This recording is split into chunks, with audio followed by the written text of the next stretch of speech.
Welcome back, Focus Learners. Today, we're diving into a really fascinating explainer covering Alondra Olivo's book, Endemoniados. Now, we're going to impartially break down the core framework she presents here. Basically, Olivo's work tackles what she calls unseen spiritual struggles and human suffering. But what makes this source material so incredibly compelling to analyze is the highly structured, deeply compassionate framework she builds for addressing these really difficult situations. Regardless of your personal background, the empathy and the practical methodology she outlines for dealing with people in deep distress is frankly just a remarkable structure to explore. We're going to map out exactly how she suggests we approach the unseen pain in others. Okay, let's dive into this. How many suffer in silence today? It's a heavy question, right? But this simple question establishes the baseline for Olivo's entire premise. Her book suggests that literally all around us, people are fighting invisible battles. We usually only see the surface stuff, Maybe it's erratic behavior, a sudden withdrawal from society, or just outward distress. But Olivo posits that the true root of this suffering is often completely hidden away. It's carried quietly by folks who simply don't know how to ask for help. They're basically trapped in their own silence. And she argues that is exactly where our responsibility begins. Section 1. Hidden Battles in the Spirit. Let's look at what's really going on behind that silent suffering. Many people carry battles that others simply cannot see, often suffering in silence because they don't know how to seek help. Olivo makes this profound point that behind difficult, complex, or even disturbing outward situations, there are vulnerable human beings in desperate need of understanding and guidance. Because the suffering is silent, it makes it absolutely crucial for those around them to initiate that connection. But not just any connection. Olivo insists on opening up a conversation that is fundamentally built on love, respect, and responsibility. If they don't know how to seek help, well, we have to know how to safely and respectfully offer it. Section 2. Discernment instead of fear. Let's move to and see how this builds into the specific lens through which a helper should approach someone facing profound struggles. And this brilliantly illustrates a core paradigm shift that Olivo argues for. On one side, we have the traditional, often knee-jerk reaction to severe, unseen oppression, rejection, and fear. It's human nature, right? When people don't understand what someone is going through, especially if it seems chaotic or dark, they pull away in fear. They reject the person. But Olivo proposes a structural shift over to love, patience, and wisdom. She argues that to truly help someone, we must deliberately overwrite that instinctual, fear-based reaction with a compassionate, highly discerning mindset. You simply cannot help someone if you're afraid of them. So, what exactly is discernment in this context? Well, it's the ability to recognize the specific nature of someone's suffering and observe the human being with love before drawing quick conclusions. I really love how this is framed as an active, analytical tool. Olivo stresses that a true helper absolutely must prioritize understanding the person. You have to look past the intimidating exterior of their struggle, pause your own assumptions, and actively search for the humanity underneath. It's all about seeing clearly, not just reacting blindly.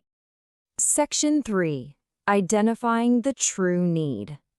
Now, we need to look at why distinguishing between different types of suffering is absolutely essential. Now, what's really interesting about this slide is how Olivo categorizes this suffering to prevent those quick, harmful judgments. She breaks it down into 3 distinct areas. First, we have the seekers.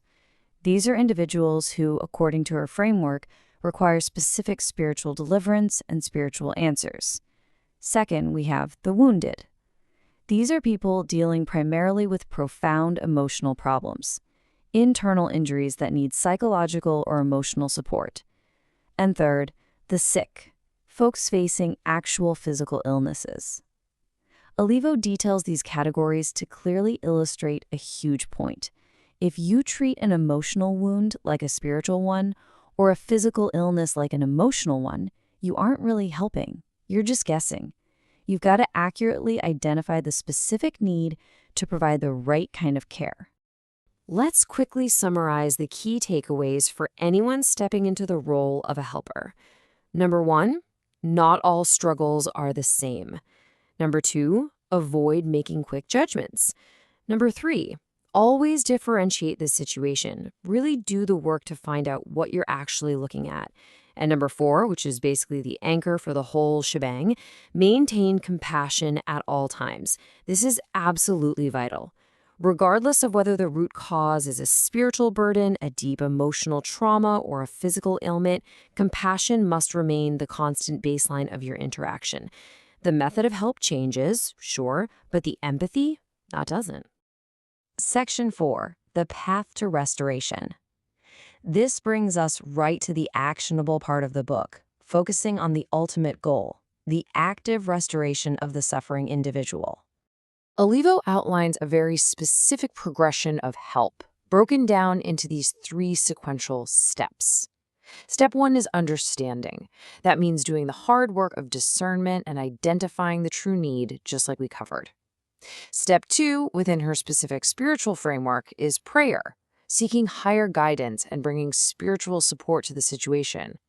But it's step 3 that really grounds this entire methodology, accompaniment. True support goes way, way beyond a single moment of intervention or a quick coffee chat. Olivo points out that genuine restoration requires an ongoing, steadfast spiritual and emotional presence in that person's life. You literally have to walk alongside them. No one should be ignored when they are suffering. Let's just pause for a second to let that land. So the crucial point is that this is the overarching thesis of the author's work. It's a simple idea, but it carries so much weight. This is the universal call to action found throughout the book. It challenges us not to turn a blind eye to the pain of others, even when that pain is complicated, messy, or just plain difficult to look at. Ignoring the suffering is the exact opposite of the love and responsibility she advocates for. As we draw toward the conclusion of her framework, Olivo reminds us that the restoration of a person begins the exact moment someone decides to extend their hand and offer help. And help isn't about being perfect. It definitely isn't about having all the answers right away. According to Olivo, it means committing to the process. It means actively listening, choosing to accompany them through their darkness, and seeking the truth of their situation with deep, patient wisdom. That single, deliberate act of reaching out, that's the catalyst for everything that follows. Which leads us to our final thought. To whom will you extend your hand? I want to leave you with that provocative question today. Take the framework we've just explored, the shift from fear to discernment, the importance of identifying the true need, that huge commitment to accompaniment, and look around your own circles. Who might be fighting an invisible battle right now?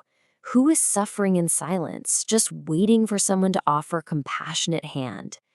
Thanks for joining me on this explainer. I hope this structural breakdown gives you a powerful new perspective to take into your day and leaves you eager to dig even deeper into the incredible source material. Keep learning, and I'll see you next time.